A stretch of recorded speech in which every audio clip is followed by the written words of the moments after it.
Good morning. Buenos dias. Welcome to Bay Area Unitarian Universalist Church. I'm Reverend Katie McQuage-Loukas, and my pronouns are she and hers. We are having a week. I feel like I could say that every week. And I was trying to think of what is the thing that I say when we gather, and I think it's just here we are. We have gathered and we are together. So let's take a breath together and try to set aside as much as we can so that we can be fully present with each other, because that is sacred and that is necessary and that is healing to our spirits in these times. Whoever you are, whomever you love, however you have arrived here today in body, in mind, in spirit, whether you're joining us here in this space in person or joining us online, wherever you are on your spiritual journey, you are welcome here. Bienvenidos aquí. If this is your first time or if this is your 500th time, you are welcome here, and we are glad that you are here, and we are glad to be here together this morning. I have some opening words from Reverend Molly Hammerhand, and she sent this out to a UU Worship collaborative group online yesterday, and I was so grateful, and I just replied with "bless you," because she said exactly what I wanted to say. What is the use of worship in a world of hostile architecture, where the human act of sitting and resting is treated as a sin? What do we gain from gathering when cries to comply with orders drown out reason, compassion, and sense? How do we breathe together, dream together, and hope together when shock still steals the air from our lungs, and the cries of neighbors steal our sleep, and the flood of lies steals our understanding? Good questions, all. But listen. The use of worship is to remind ourselves that humanity is of worth, that cynical choices that deny our bodies and needs are not of worth. In gathering, we gain resilience and the reassurance that we are never alone, that orders given from corrupt mouths are neither lawful nor just. We breathe, we dream, we hope by being each other's air, by giving neighbors cause to rejoice rather than fear, and by lifting up the truth no matter who would have it silenced. In this embodied time and place, in our resilient and reassured spirits, in our truth, our joy, our breath, let us worship.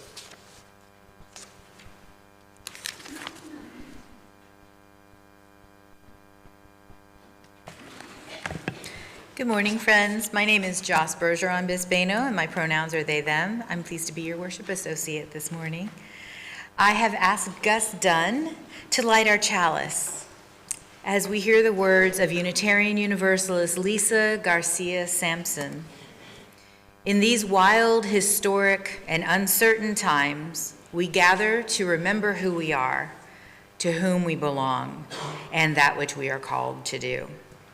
As we light this chalice, we kindle the spirit of the great turning, the movement for justice alive in this nation today. May we feel it in our bones and in the stillness of this hour. May we sense it calling our name. And now may we join our voices together, singing number 58 in your gray hymnal, or follow the words on the screen. Ring out wild bells.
We gather in sacred community, bound not by a single creed, but by the living promises we make to one another, to walk together in freedom, faith in our values, responsibility to each other, and confidence in our vision.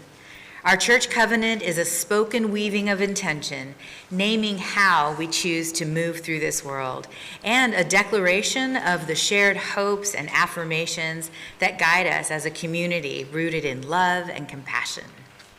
Grounded in our Unitarian and Universalist roots and shaped by generations who chose love over creed, we now speak the promises that guide how we live together.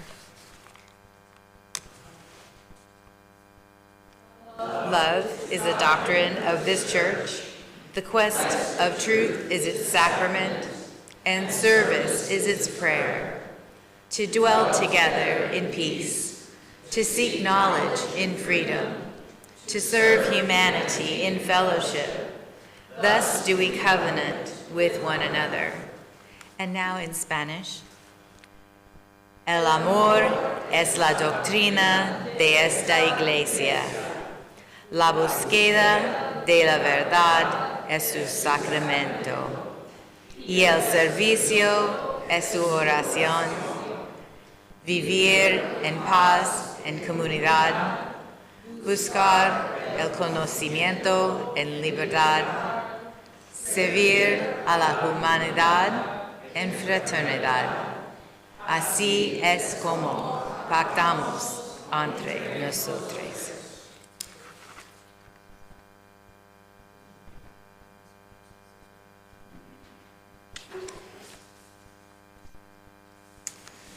The lighting of candles is one of the most sacred acts we do, an act of acknowledgement, of witness, and of sharing with one another. I begin by lighting our red candle of community that reminds us that we are part of something greater than ourselves. Those of us here in this space, those of us who are connected to this community in more far-flung ways, people watching online, the community beyond our walls, and the larger systems and ecosystems of which we are a part. Our white candle for peace reminds us of the sorrow of our human societies that are riddled with conflict and violence. Our white candle reminds us that we can be better and choose better. The flame burns with our commitment and recommitment to a better world, one that we will shape together. Whatever you have brought in the door with you this week, whether that's a joy or a sorrow, a hope or a fear, whatever it is that makes up the pieces of your life, I invite you to bring it forward that we might share in it with you. Whatever you have brought with you, you are not alone. Come forward and light a candle as you are moved, and if you would like a candle brought to you, please raise your hand.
So many of our cares and our delights gathered here in these flames. Will you please join with me in prayer? Infinite mystery beyond all knowledge and reason, yet knowable in glimpses and ever present. We take this moment of pause to pay attention, to notice, to be present in this moment and this space. Awaken us to your movement within us as holy sparks, the sacred source of life, and among us as shimmering strands of love and care that bind us and shape us into a community. We choose you. When we do not know how to pray, when we have lost our ground and our center, we nevertheless have the power to choose, and we choose love. We choose life. We choose beauty and care and joy and connection. Spirit of life, may we remember that our ability to choose love over indifference or hatred, and our capacity to choose justice over inaction or complicity, that is what makes us powerful and strong. May this give us courage so that we may remember that it is we who are the embodiment of love and justice in this world, and it is we who are the agents for change that we dream of. Amen, and may it be so. I invite you to remain seated for our meditation hymn, our prayer and song, There is a Love.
Good morning. My name is Gloria Miller, and I am the Director of Religious Education here at Bay Area Unitarian Universalist Church. And my pronouns are she, her. Our story for all ages today is entitled Come With Me by Holly McGee.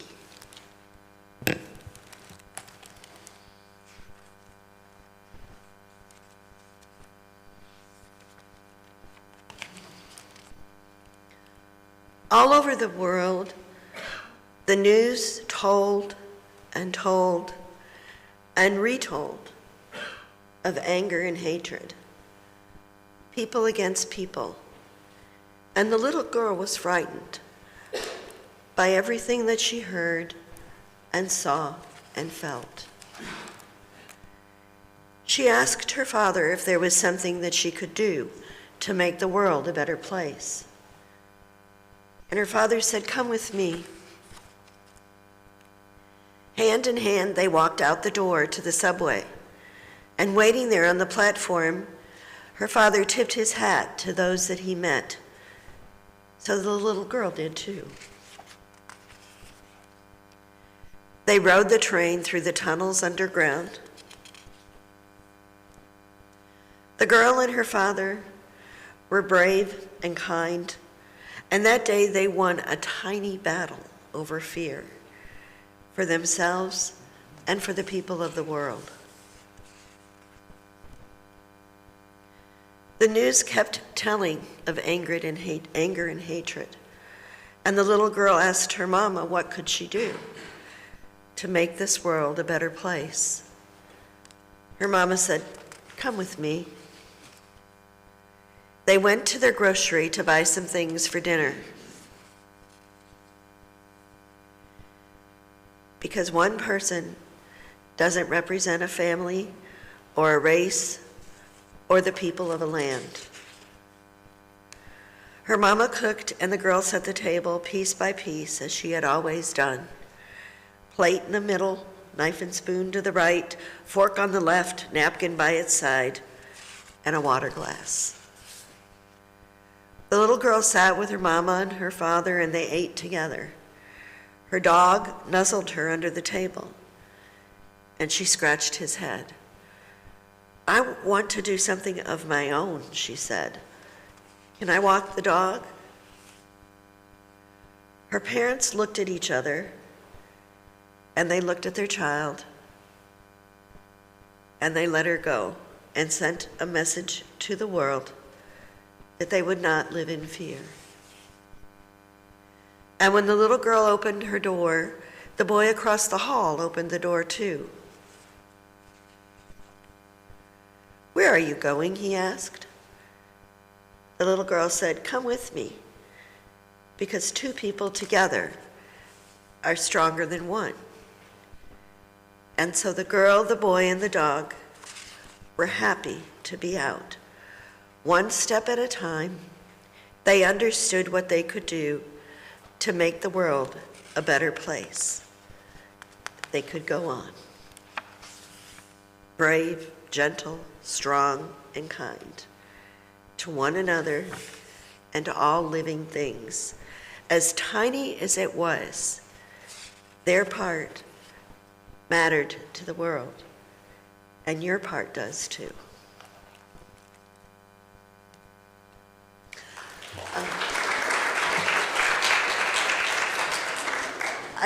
I forgot to ask for a keeper of the flame. Remy, would you mind being the keeper of the flame?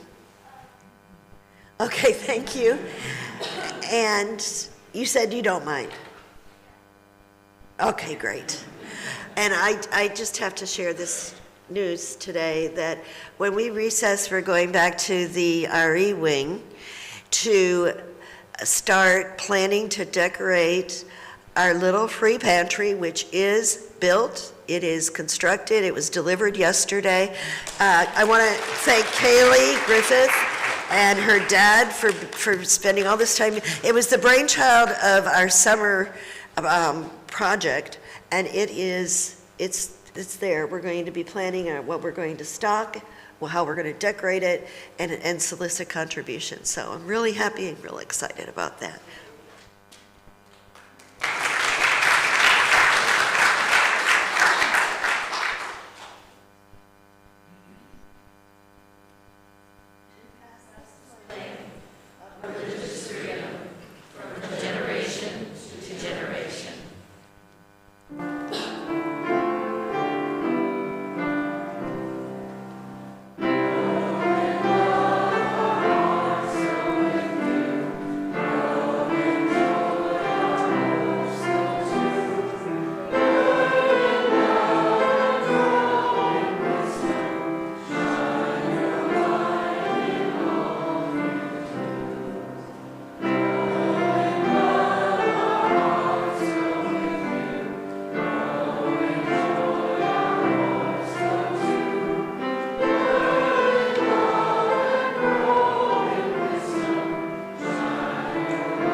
Our responsive reading is number 544 in the back of the gray hymnal, number 544, and it is by Kathleen McTeague. Please join in with me on the italicized text. The 1st of January is another day dawning, the sun rising as the sun always rises, the earth moving in its rhythms. With or without our calendars to name a certain day as the day of new beginning, separating the old from the new. So it is. Everything is the same, bound into its history as we ourselves are bound. Yet also we stand at a threshold. The new year, something truly new, still unformed, leaving a stunning power in our hands. What shall we do with this great gift of time this year? Let us begin by remembering that whatever justice, whatever peace and wholeness might bloom in our world this year, we are the hearts and minds, the hands and feet, the embodiment of all the best visions of our people. The new year can be new ground for the seeds of our dreams. Let us take the step forward together onto new ground, planting our dreams well, faithfully, and in joy.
This is a reading by Rebecca Parker from her work, A House for Hope. Life is protected and saved by those who embody presence, wisdom, resistance, gratitude, and humility. These are the gifts people can bring to one another and foster through long participation and practice as members of religious communities devoted to saving and protecting life, rooted in rituals of praise and thanksgiving. Through such communities, humanity's divine capabilities can be honed in the service of life and be trained to unmask and resist evil. Resistance to evil through acts of love and protest is more possible when people ground their lives in more than outrage and grief, in a deep affirmation of life's goodness, in celebration of life's beauty, and in receptivity to grace. Albert Camus observed in The Rebel that underneath the no of every true protest, there is a deeper yes. The apprehension of life's goodness provides the foundation for emotional aliveness and moral clarity. It fuels outrage, protest, and social critique. At the same time, it sustains activism through refreshing experiences of beauty and joy. Hope for salvation is something more than either idealistic commitment to building a better world or otherworldly escape from punishment. Salvation is fully arriving in this life, turning our faces toward its complex realities and engaging our whole being in creative, compassionate, loving interaction with what is at hand. Salvation is the birth of full aliveness, the incarnation of divinity in the flesh of human life together. Salvation is not something one possesses individually. It is something one participates in communally, including in communion with those who have come before. Do you want to know how I believe we are saved? My grandmother once asked me. We aren't saved by Jesus' death on the cross. We are saved by every person in every time and place that has stood up for what is true in spite of threat, like Socrates did, like Jesus did, like many others have done. We are saved by the communion of saints. They shelter us, and we have the opportunity to be in their number here and now.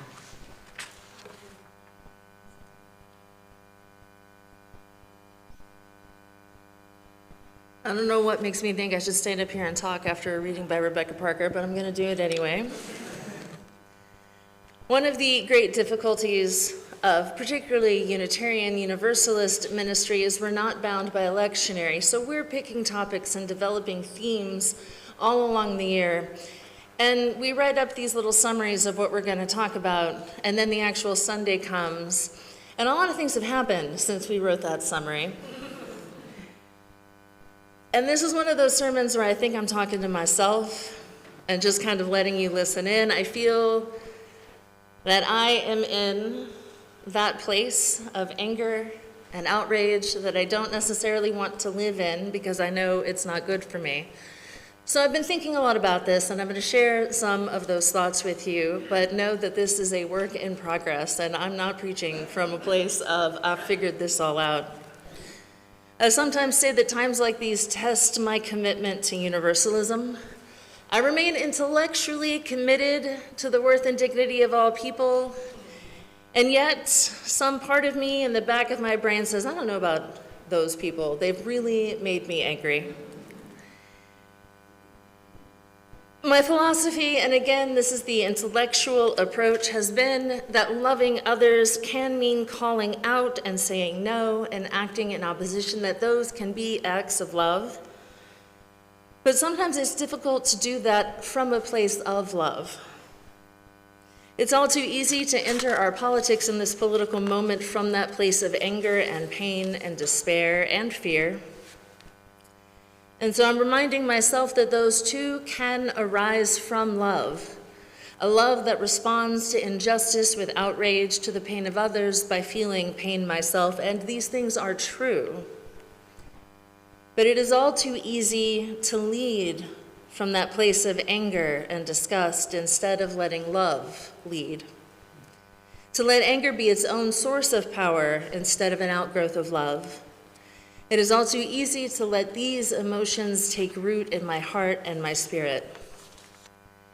And the main problem with allowing these other emotions to guide me is that on their own, they can and they will probably lead me astray. My rage and my outrage will lead me to tear down, but it is love that shows me the way to rebuild, and we cannot have one without the other. We have to uplift the oppressed and harmed, even as we destroy that which causes oppression and harm. Because we know all too well from our history as human beings, and especially as Americans, that the destruction of harmful systems can lead to new and different harmful systems instead of to liberation. And it is love that has the power to lead us to transformation and true change. Renee Nicole Good was murdered by ICE, and my legal background makes it hard for me to use that word. Some part of me is like, whoa, Katie, that's a legal term, but that's what it was. And people in Minneapolis are walking the same streets they walked after the killing of George Floyd. The same people, the same streets, and in many ways the same cause. Periodically, the violence of the state, which has deep, deep roots in our country, it overflows. It always flows on those who are marginalized, but sometimes it expands to those who might have other protections of class or race or gender or any of the various things that can shield us. And in these moments, it gets the attention of the wider world in new ways. And yes, that attention should always have been paid, but part of living under these systems is the avoidance and denial required to just get through the day. Even when we resist complicity, we sometimes have to turn away to make it to the next day. This is one of the reasons we so often hear people say, well, I didn't think they'd go after my neighbor, or I didn't think they'd go after my family, or any of the things we hear on the news when violence is ratcheting up. And it's very human to convince ourselves that we will not be a target. It's also very human to convince ourselves that we are one of the entitled people, that we are one of the privileged people. And I'm reminded of the woman filmed after January 6th who kept saying, they maced me, as if that is something that could not have happened to her and could only happen to other people.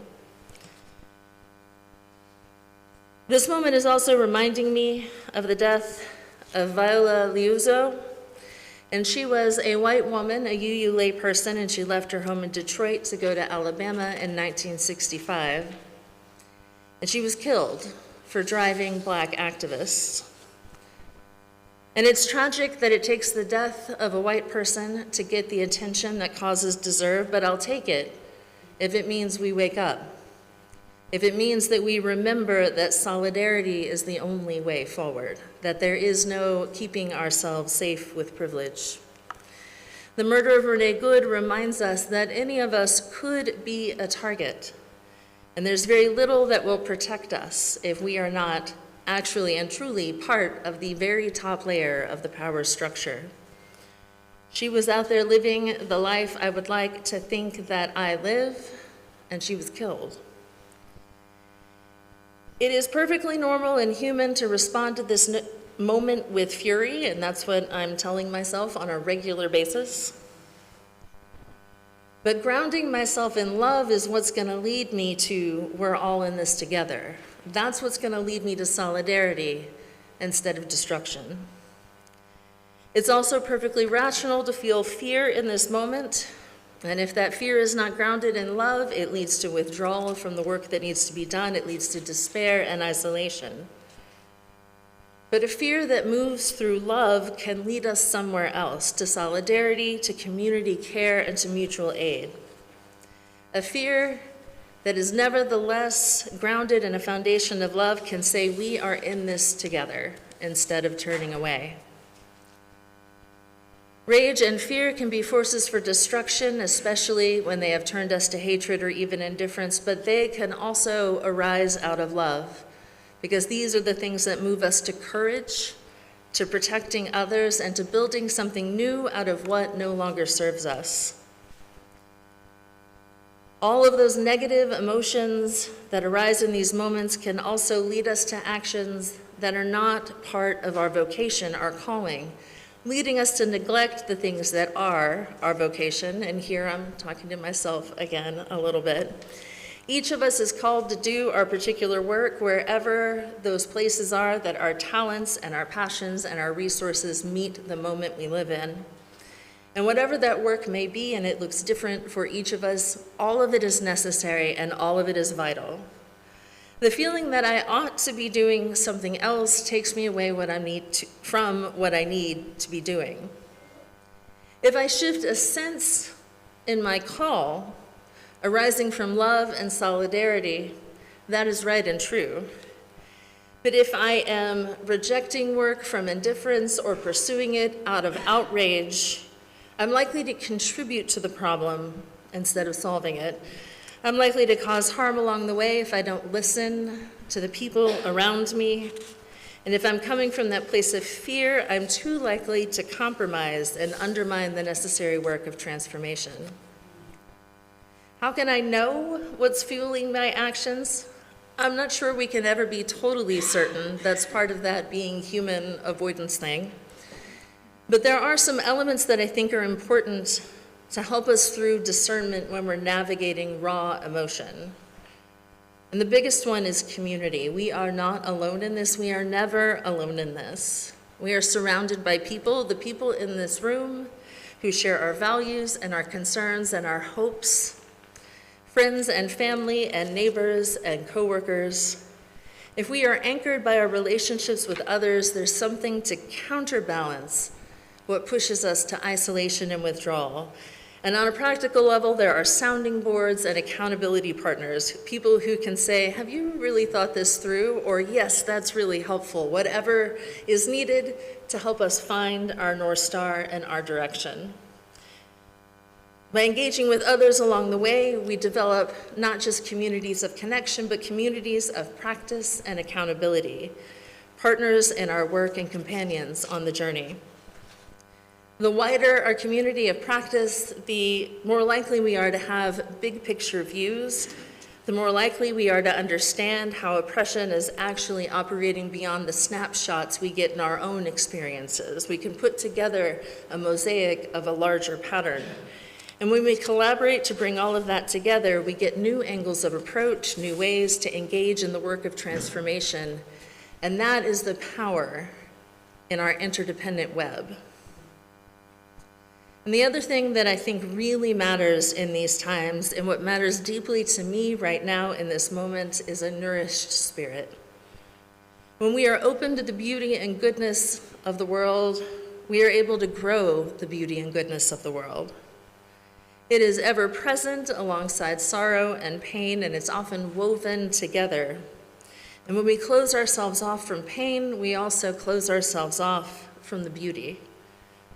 Keeping our hearts tender and vulnerable is not an easy thing, but it is also a necessary part of our work. That's the part that fuels us and inspires us and keeps us pointed to our North Star when other forces might derail us. Both of these things are what church is for. Any church that is not offering communities of practice and accountability alongside opportunities for joy and sustaining the spirit is failing its people. That's not to say it will always be an uplifting experience. Sometimes we have to eat our vegetables. And sometimes my job is to stand up here and say something hard and painful.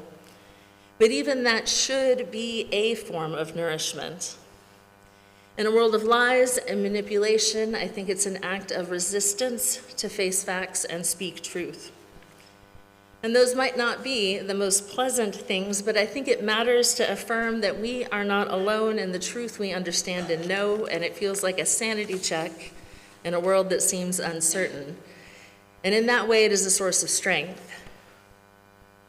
But even amid painful or bitter truths, there has to be renewal and joy, reminders of connection and care, reminders of the wonder of our human capacities, the wonders of our universe, reminders of the beauty of poetry and music. And I'm just going to take this moment to thank my choir. Know that whatever practices nourish your spirit are necessary parts of the work. There are practices called self-care that arise out of consumerism and indulgence, and those might occasionally nourish our spirits. I'm never going to say, don't indulge. But we also need to find those places that really give us that burst of energy, that spark, those things that make us come alive. Making and receiving art, connecting with friends and loved ones, spending time out in the world, and paying attention to it, not just moving through it from one place to another. The things that enable us to keep our hearts tender and open, those are what see us through these times.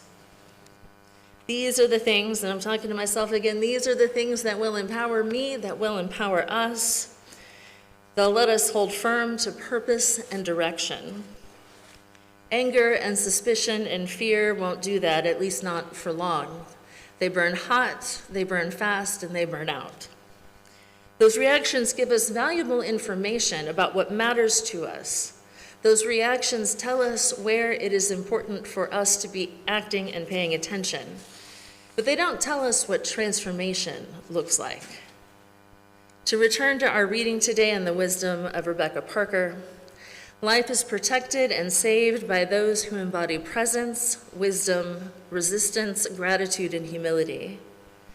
Those are the gifts people can bring to one another and can foster through long participation and practice as members of religious communities devoted to saving and protecting life, rooted in rituals of praise and thanksgiving. Through such communities, humanity's divine capacities can be honed in the service of life and be trained to unmask and resist evil. I want to affirm that we have those divine capacities. I want to affirm that in this room is presence and wisdom, resistance, gratitude, and humility. It lives here. Not because of this space, not even because of our particular faith tradition, but because all of us bring it here when we gather. All of us bring it here and we share it with each other and we go away transformed. Our capacities grow every day, every time we share music, every time we offer and receive care, every time we offer healing and comfort, every time we cry out for justice. All of these acts grow and expand the goodness at the heart of our human lives. All of this is sacred, holy work, and all of it is necessary now more than ever. If we did not have the capacity to change the world, they wouldn't need violence to maintain power. We have power of our own, the power of community and connection, the power of solidarity, and the power of love. It is not easy to remain grounded in love amid outrages, lies, and perpetual crisis, but it is the source of our strength and the source of our resistance. May we all find our way to it in whatever way nourishes us and our hearts. May we find ways to embody it for others. And may we remember always that it is we who hold the power to spread love and justice in this world. Amen, and may it be so.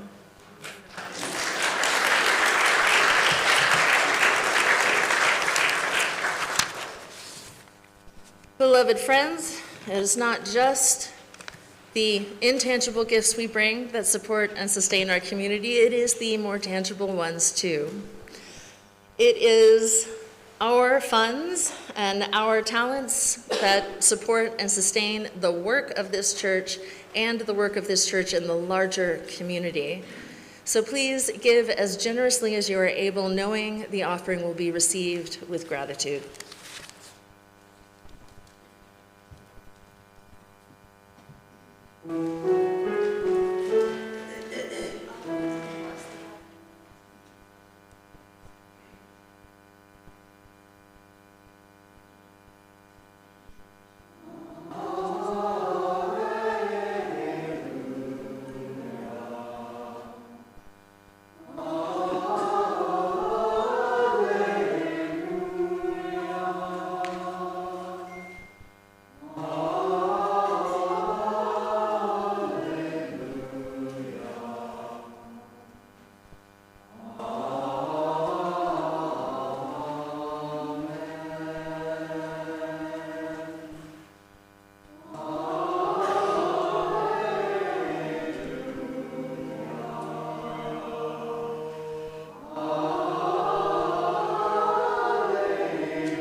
So it'll be a moment to transition from, wow, what beautiful music, to, oh, I'm supposed to be doing something right now.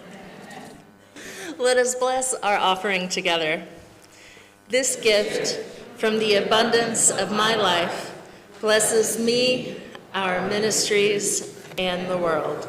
And yeah, that's what I was talking about, rituals of praise and thanksgiving. Beauty right there.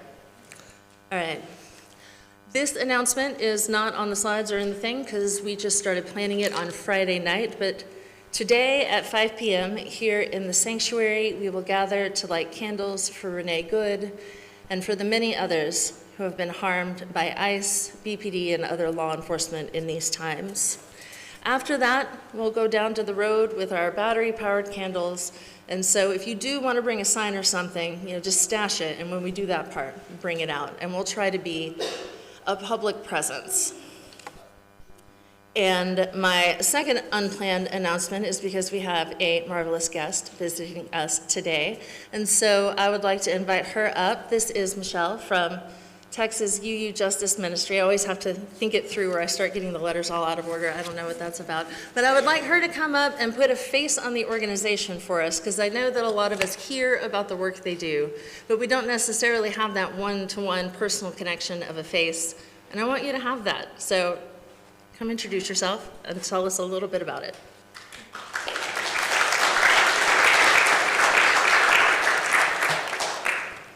Mil gracias, Reverend Katie. Thank you a million. Like Reverend Katie said, my name is Michelle Venegas Matula. I use she and then ella in Espanol pronouns.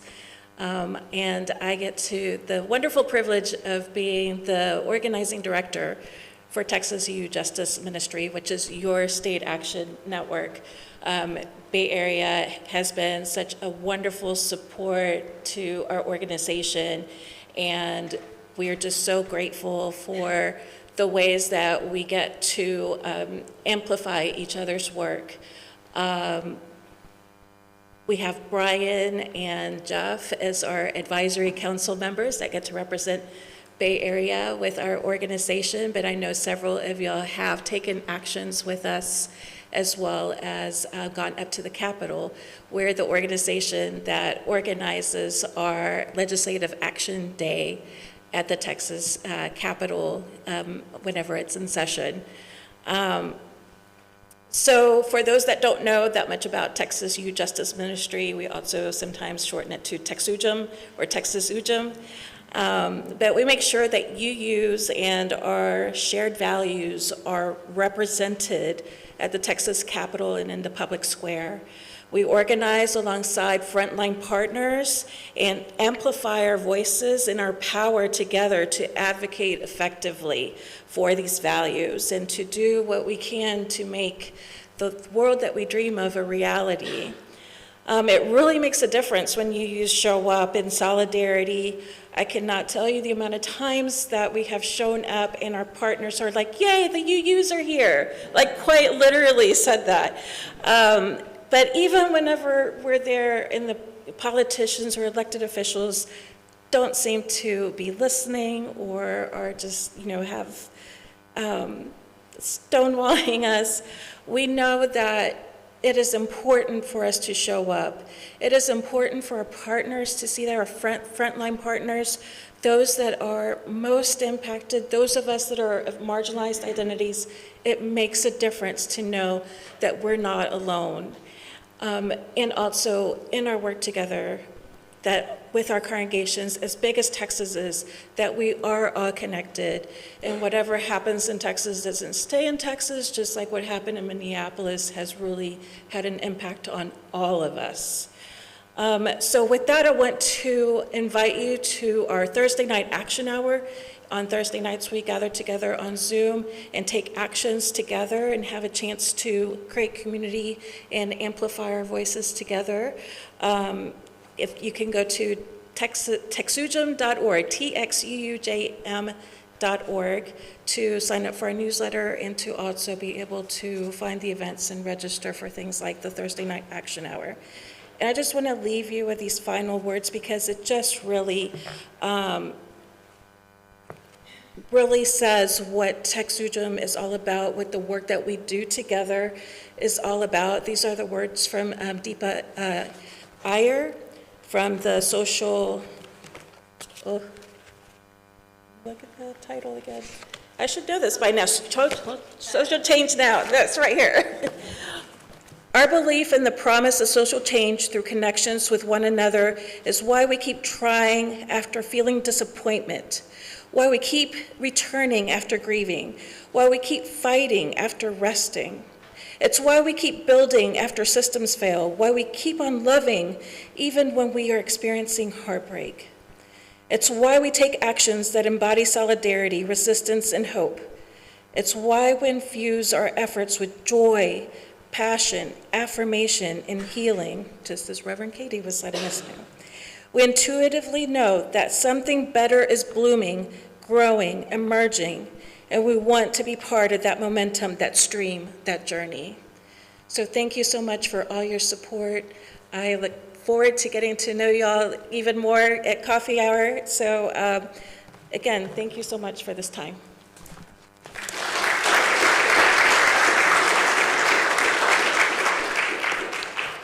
Thank you, Michelle. And here are a few more ways that we're living our mission to change lives and heal the world. Put our slides up for the announcements. A new transitions support group will begin on Monday, January 12th at 5 p.m. This group meets on the second Monday of every month and offers a supportive space for anyone navigating loss or major life changes. You're welcome to attend. You can find all the details in the order of service insert. And this Wednesday, January 14th at 7 o'clock in room 103 and 104 in the back, join us for Roots. It's a brief introduction to Unitarian Universalist ideas and history for those who are new or want a refresher. You can find all the details also in the order of service insert. This Thursday, the Covenant of UU Pagans, our group is called Thistle and Honey. We're meeting at 6 p.m. in this sanctuary. We explore earth-centered spiritual paths through discussion and hands-on practices. We love to get together and celebrate and go deep and be there with each other in a safe space. All paths are welcome and newcomers are always invited. That's this Thursday right here in this room. Join BAUUC for a volunteer evening at the Houston Food Bank this Friday, January 16th at 6 p.m. It's at 535 Port Wall Street at the food bank. You can meet us there or carpool from the church. If you're going to carpool, we're leaving at 4:45 p.m. and registration is requested. To help coordinate, please use the QR code on the screen or in the order of service. Also this Friday, we're doing lots. Some of it overlaps.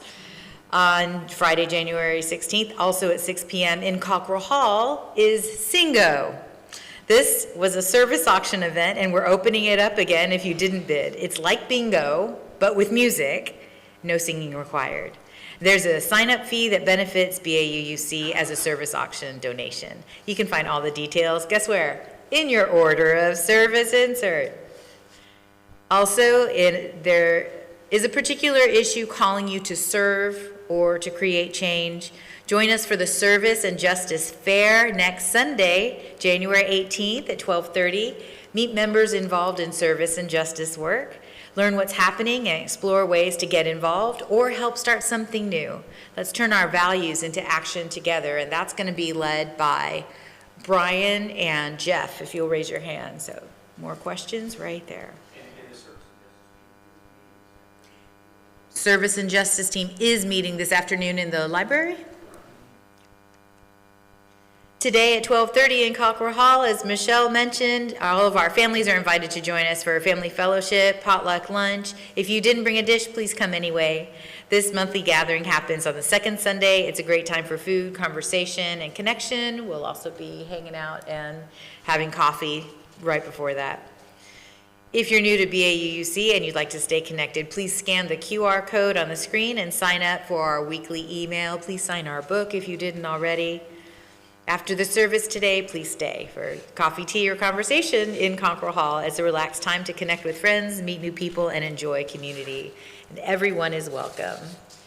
And now together we sing our closing hymn, number 131, Love Will Guide Us.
Let there be love.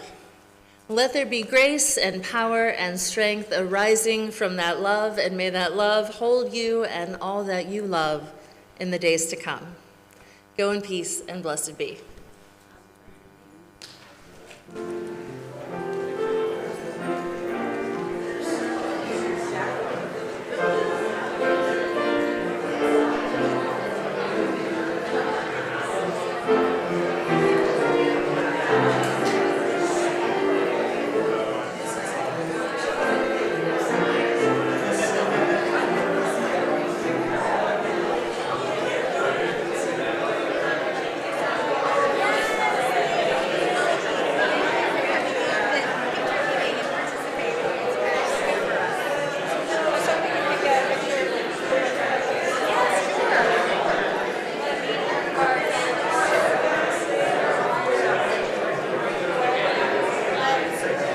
Michelle would like a picture.